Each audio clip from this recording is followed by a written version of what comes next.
There are stories we carry, not in photo albums, but in prayers. This is one of them. If you've ever lost someone you couldn't stop loving, if you've ever watched your father grow quiet with years and wished you had said more while he was still here, then this is for you. This video is not a sermon, it's not a tribute, it's a prayer. Raw, real, and rising from the aching places we don't always know how to name. A prayer to the God who sees beyond silence, who hears even what we cannot say out loud. So if your heart is heavy, stay a while. Let this be a place where grief meets grace. Let this be your voice when yours is too tired to speak.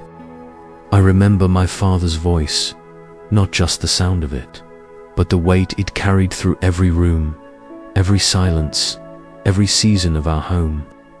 It wasn't the kind of voice you heard in long, flowing speeches or poetic wisdom. No, it was a working man's voice, solid, steady, and shaped by things he never said out loud. It was the voice that called me in for dinner as the streetlights came on. The voice that said my name a little too sharply when I crossed a line. The voice that offered quiet assurance when I was sick or scared. It was never flowery, never overly tender, but it was safe.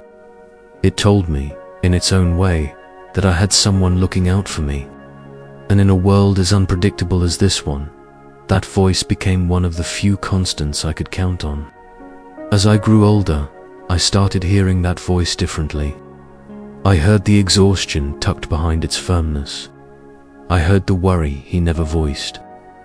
I heard the ache of someone trying to carry more than his share, too proud to ask for help. And now that I am older still, sometimes I wonder if I carry his voice inside me more than I ever knew. When I speak to my own family, when I pray at night, when I cry out to God, I hear echoes of my father's voice in my own, and it makes me feel close to him, even though the distance between us has grown wider. First through years, now through eternity. He wasn't perfect, and if I'm being honest, there were seasons when I felt distant from him, when I didn't understand his choices, when I wished he'd been different, softer, more open, more present. But grief has a way of softening judgment. And now, looking back, I don't see his flaws as failures. I see them as evidence of a man doing the best he could with the tools life gave him. A man trying to love without always knowing how. A man who didn't always know how to say it, but who showed up in the ways he could, by fixing what was broken, by working hard, by staying. The truth is, I loved him more than I ever said, and I still do. That love didn't stop when his voice did. It didn't disappear when the hospital went quiet or when the last memory faded into silence. It's still here. It still reaches for him, in prayers, in dreams, in moments when I feel like a child again, longing for the sound of someone saying, "I'm here." And that's what I bring to you now, God. This longing, this ache, this prayer. I don't come with certainty or theological perfection. I come as a child again, kneeling at the edge of something eternal, asking you to find the man who once carried me, to hold him now in the way I cannot, to forgive what I don't understand, to restore what I cannot fix, to fill the silence he left behind with your grace. Because you, Lord, are not like us. You see the soul, not just the story. You see the burden beneath the behavior, the fear beneath the failure, the longing behind the pride. You see it all, and still you love. Still you redeem. Still you call us home. So tonight, I ask for mercy, not just for my father, but for every moment we missed, for the words we never spoke, for the love that went unspoken, for the closeness I only learned to crave when it was too late. Receive him, Lord. Let him hear your voice now, the voice that never grows weary, never turns away, never forgets the ones you made. I remember my father's voice, But more than that, I remember his humanity, and I entrust both to you. Amen. He was not a perfect man. He was flawed, complicated, stubborn in ways that often clashed with tenderness, proud in ways that sometimes felt like distance, and driven by burdens he rarely let anyone see. There were days when I looked at him and saw a stranger living in the shell of the man I wanted to understand. And yet, even in his silence, I could sense a struggle, a battle between who he was and who he wished he could be. He was not a man who apologized easily, nor did he speak openly about faith, or regret, or the soul. His emotions lived behind weathered eyes and tired hands, not in conversations or confessions. And yet, I saw glimpses, tiny, almost invisible moments when his guard would slip. A softness when he watched children play, a tremble in his voice when he said goodbye, a quietness that lingered after certain memories surfaced. He wasn't perfect, but he was trying in ways I didn't understand until I grew up and learned how heavy life can be. He carried the weight of providing, of protecting, of showing up every day even when no one said thank you. He made choices that left scars, but he also made sacrifices that went unnoticed. And now, standing on this side of time, I realize how easy it is to judge from a distance, and how much courage it takes to love someone who is no longer here to explain themselves. That's the thing about death. It silences the dialogue, but amplifies the ache. It makes you rethink every word you said, and every one you didn't. And I find myself praying, not just for my father, but for all the things I never asked him about, for all the days he was hurting and I never knew, for all the times I misunderstood his silence for indifference, when maybe it was just exhaustion. So I bring those questions to you, Lord. I bring the broken understanding, the missing pieces, the unresolved moments. I ask you to see beyond my words and into my heart, to know that I am not coming with judgment, but with longing. Longing for you to fill in the spaces my father couldn't, to hold the parts of his soul that I will never fully grasp, to see the good intentions behind the mistakes, the efforts behind the failures. I believe you are a God who sees in full, who knows the story behind the scars, who remembers the man behind the missteps. And so I pray, not with certainty, but with hope. Hope that you, who knit my father together in his mother's womb, who numbered his days before he took his first breath, who watched over him even when he didn't call your name, will now receive him with mercy. That you, who understand how hard it is to be human, will look at him not through the lens of what he did wrong, but through the eyes of grace. He was not a perfect man, but he was mine, and I loved him. I still do. And that is why I entrust him to you. Not because I understand, but because I believe. Amen. It wasn't just his body that began to fail. It was something deeper, something older, something quiet and sacred that no one could quite name. I remember the moment I realized that my father's soul was tired. Not tired from a day's work or from a restless night of sleep, but tired from a lifetime of carrying burdens he didn't know how to set down. There was a slowness in his eyes that hadn't been there before, a heaviness in his posture, a stillness in his hands. He had always been the one who moved, who built, who pushed forward, no matter what.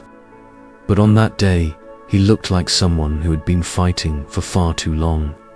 And he didn't have to say anything, I just knew. I saw it in the way he stared out the window and didn't seem to see anything. In the way he smiled as if it cost him something. In the way he reached for the Bible, not to read, but just to hold, as if it was the only thing left that still felt solid.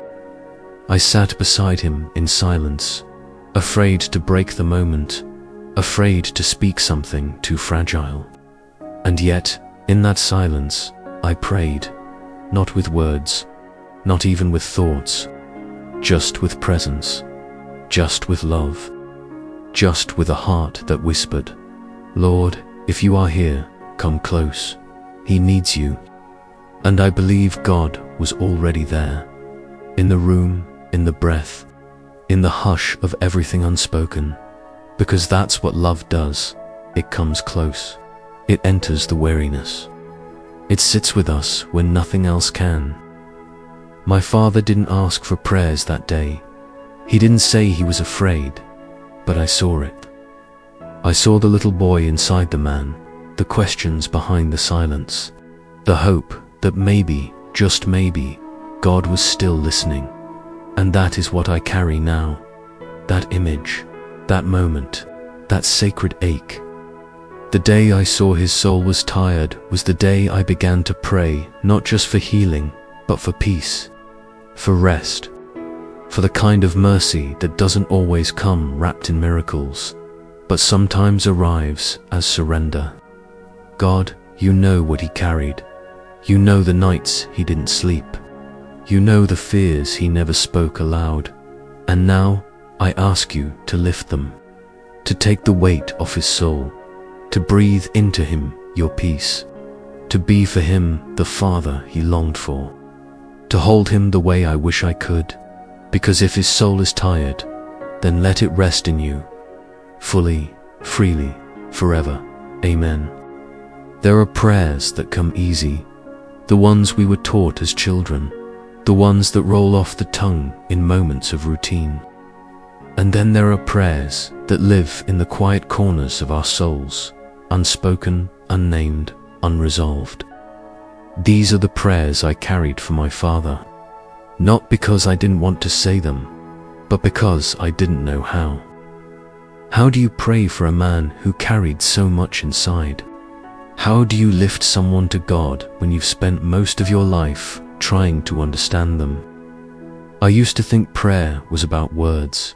Now I know it's about surrender, about presence, about sitting with the ache long enough to offer it up. Not polished, not rehearsed, but real. So here I am, Lord, with the prayer I never learned to say out loud. I loved him. I need you to know that. Even when I didn't say it, even when I was angry, even when I couldn't reach him, I loved him. And I still do. I ask you now to go where I cannot go, into the deep places of his soul, into the shadows he never let anyone see, into the regrets he may have carried to his final breath. I ask you to meet him there, not with judgment, but with mercy, not with demands, but with grace, because that's who you are. You are the God of the unseen, the God of the whispered prayers, the God who understands what we cannot articulate. So take my heart, Lord. Read what's written between the beats. Hear the prayer that lives in my tears. Accept the offering of a child who just wants her father to be okay, to be whole, to be free. There were moments when I doubted, Lord. Moments when I wondered if you were listening, if you cared, if my father mattered to you. But now I choose to believe that you were always near, that even when I was silent, you were listening, that even when he didn't call your name, you still called his. So here is my prayer, not perfect, not practiced, but honest. Save him, heal him, restore him. Let your love reach every place my love could not, and let him rest in the peace I could never give. Amen. There is a quiet that comes after death, a silence so complete that it swallows all the things you thought you'd have time to say. And now, in that silence, I find myself composing sentences too late. I wish I had told him that I saw him, not just the role he played, but the person he was. I wish I had said how much I admired his resilience, how even when life gave him little, he made something from it. I wish I had thanked him for showing up, for staying when it would have been easier to leave, for choosing responsibility even when it cost him joy.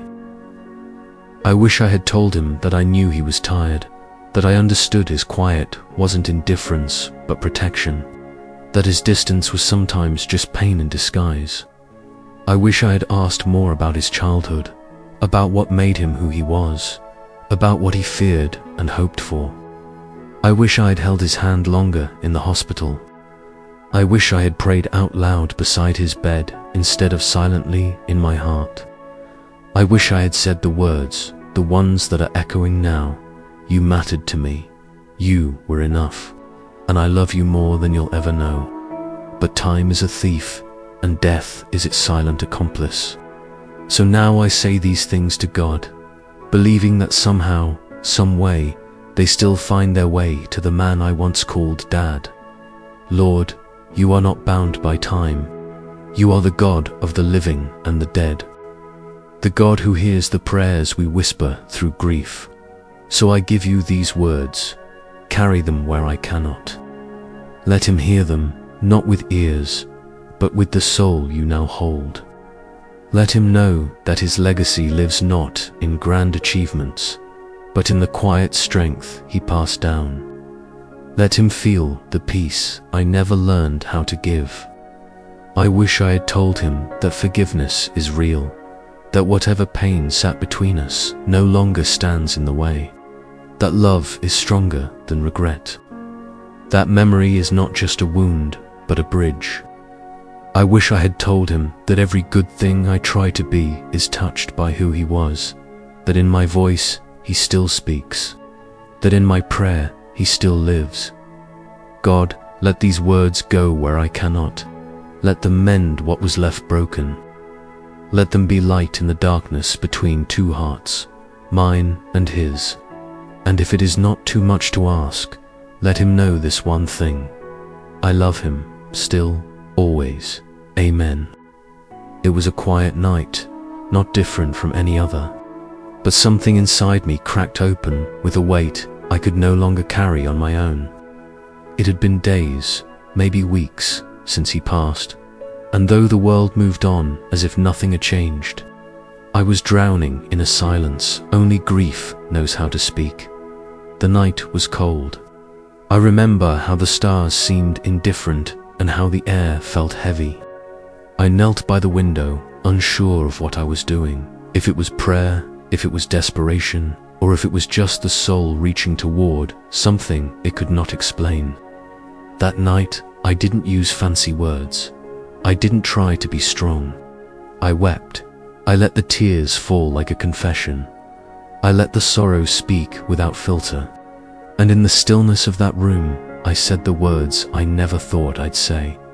God, please, find my father. Wherever he is, whatever he is, find him, hold him, speak to him. Let him know I haven't forgotten. It felt like a whisper against the vastness of heaven, like a candle flickering against an ocean of dark. But I believed it mattered. I believed that God, who counts every sparrow and hears every sigh, would not overlook a child's cry for their father. That night, I imagined heaven not as a far-off palace in the sky, but as a place near enough to hear grief, tender enough to welcome wounds. I pictured my father there, not perfect, not finished, but free. I imagined his face soft again, unburdened, full of wonder, and I asked God to show him what love really looks like. The kind of love that doesn't walk away. The kind of love that forgives completely. The kind of love that heals what life never could. I asked God to bring him peace. Not the kind we talk about in eulogies, but the real thing. The peace that settles deep and stays forever. I asked for light, for warmth, for everything I could never give my father in life. And in that moment, I felt something I couldn't explain. Not a sound, not a sign, just a sense that I wasn't alone, that my prayer had landed, that somewhere, somehow, love had made its way through. Lord, you found me in my sorrow.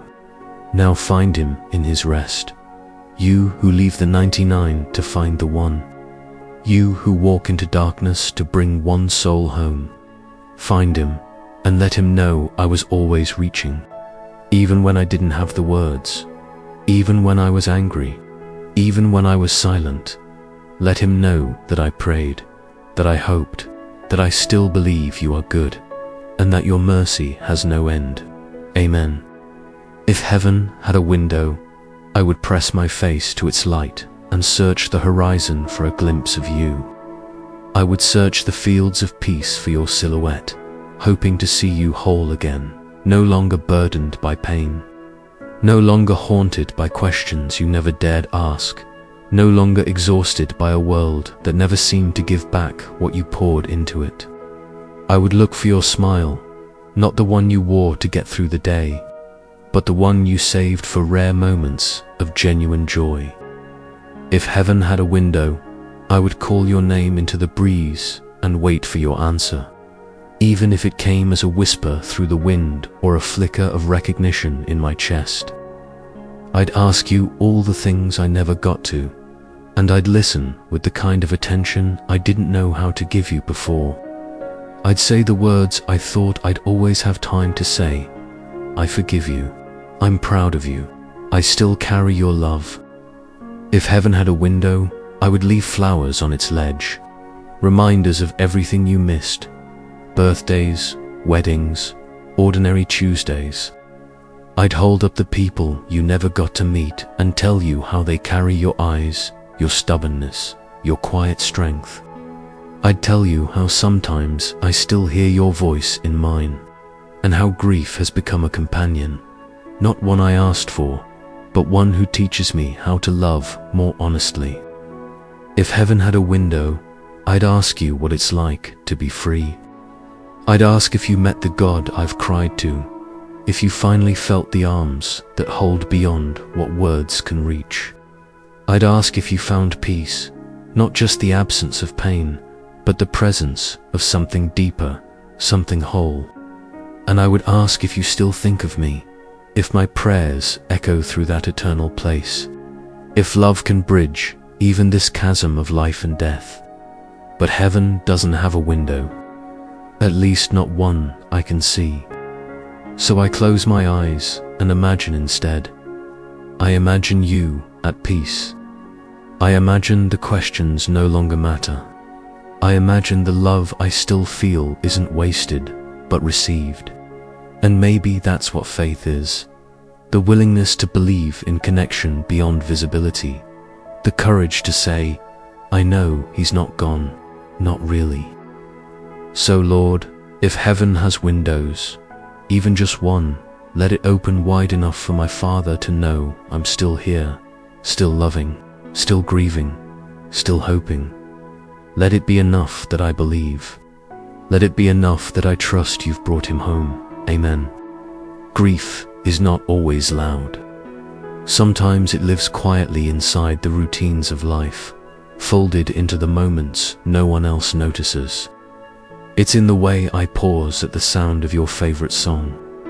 It's in the way I catch myself reaching for my phone to call you, forgetting for a heartbeat that you won't answer. It's in the way your name feels both like a wound and a blessing. These are the things I still carry, not in my hands, but in my spirit. I carry the scent of your old jacket that I still haven't thrown away. I carry the memory of how your voice changed when you were proud, and how your silence deepened when you were in pain. I carry the image of you fixing things, not just objects, but moments, relationships, your mistakes. You tried to make things better in your own way. And even if I didn't always understand your methods, I see now that your heart was always in it. I carry the weight of our unfinished conversations, the questions I'll never get to ask, the answers I'll never hear. And I carry the guilt for not showing up more, for being distracted, for waiting too long to see what was right in front of me. But I also carry your strength, the grit that kept you going when everything else told you to stop. I carry your loyalty, the kind that stayed even when love was hard. I carry your humor, subtle and dry, but always there when life felt too heavy. And I carry your faith, even if you didn't always speak it, even if it looked different than mine. There was something in you that believed in goodness, even when the world didn't give you many reasons to. Lord, help me carry these things well. Let them not become chains, but blessings. Let my grief not harden me, but deepen my capacity for love. Let the memory of my father be more than sorrow. Let it be soil where compassion grows. I know I cannot carry him back, but I can carry him forward in the way I love, in the way I forgive, in the way I choose to believe in light, even when the world grows dim. So this is my offering, not to forget, not to move on, but to move with the love that shaped me, with the loss that changed me, with the grace that sustains me. I carry you still, Dad, not in mourning, but in motion, toward healing, toward hope, toward heaven. Amen. Sometimes I hear your voice when I pray, not in the words, but in the rhythm, the steady cadence of a man who didn't speak often, but when he did, the room stilled. Your strength became a sound, your presence a melody I've tried to follow all my life. And now, when I bow my head, I wonder if the echoes of your life reach heaven before my own words do. I pray with your legacy in my breath, with your perseverance in my bones. You were never a preacher, but your life preached more sermons than I ever realized. Sermons of sacrifice, endurance, stubborn love, and now, in prayer, I gather those fragments. I bring them to God not as polished stories, but as confessions. I say, this is what He gave me. This is what remains. There are days when my prayers feel weak, when I stumble through the darkness looking for something solid. But in those moments, I think of you, how you stood firm, even when faith was hard. And I remember that prayer isn't always eloquence. Sometimes it's just showing up. Sometimes it's standing in the silence with a heart wide open. Lord, if there is a way for souls to speak beyond the veil, let my prayers reach Him. Let Him know I remember. Let Him feel the warmth of my voice, like I once felt His. Let every word I whisper be a thread between us, stretching from earth to eternity. And if my prayers falter, let your Spirit carry them. Let them become light, become grace, become everything I could never say when He was here. My Father's echo lives in me, in the choices I make, in the love I give, in the strength I draw when mine runs out. He taught me how to endure, how to hope quietly, how to hold fast to what matters. And so now, I pray not just for Him, but with Him, believing that even in death, the faithful still rise in prayer. That love is never buried, that echoes never fade when they are rooted in grace. Amen. I used to think rest meant an end to movement, to striving, to becoming. But now I know better. Now I see rest not as an ending, but as a return, a homecoming, a laying down of burdens too long carried. And so I ask, Lord, not just for peace, but for radiant rest. Let Him rest in light, the kind that heals, that mends, that resurrects what was weary. Let Him lie in a field of your mercy, surrounded by a grace that knows no condition, no measure, no end. Let the years that were hard become distant shadows, cast behind Him by the brilliance of your presence. Let the sorrows that haunted Him be swallowed whole by joy unshakable. Let the voice He once used to speak over me now be heard praising you in a chorus of the redeemed. I picture Him now not as I last saw Him, frail and fading, but as He was in His strength, standing tall, eyes alive, laughter in His chest. Only now, even more whole than He ever was on this earth. Whole in spirit, whole in peace, whole in you. And if, by your goodness, He remembers us from where he stands now. Let him know we are okay. That his love planted seeds that are still growing. That his strength still shields us. That his faith, though quiet, became a legacy. I want to believe that heaven holds memories not as regrets, but as polished stones, smoothed by time, softened by understanding. That the brokenness we knew here becomes beauty there. That the cracks in our story are the places where your light shines through. So I say now what I never had the strength to say then. Rest, Dad. Rest in the light that never dims. Rest in the arms that never let go. Rest in the truth that you were loved, deeply, fiercely, eternally. And may that rest not only hold you, but spill into the ache still lingering here. May your peace, O God, travel back through time and touch the moments we needed you most. May it fill the empty chairs, the silent dinners, the birthdays passed without his voice. Let your light redeem what our love could not. Let it be the final word. Let it be the healing we always hoped for. And as I rise from this prayer, as I go on living with this hole that will never quite close, may I carry your light as he now does. May I live in such a way that when I, 2A, am called home, we meet again, not as broken people, but as beloved children, whole and holy, wrapped in the radiance of your everlasting love. Amen. Some things are never lost. They're just held in places we cannot see.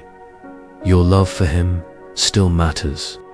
Your grief still speaks, and your prayer still echoes in eternity. May this not be the end of what you feel, but the beginning of how you heal. Thank you for being here. And if this touched your soul in any way, share it with someone who needs light in their darkness. And remember, you are not alone, and neither is he. May heaven hold him gently, and may peace hold you, now and always. Amen.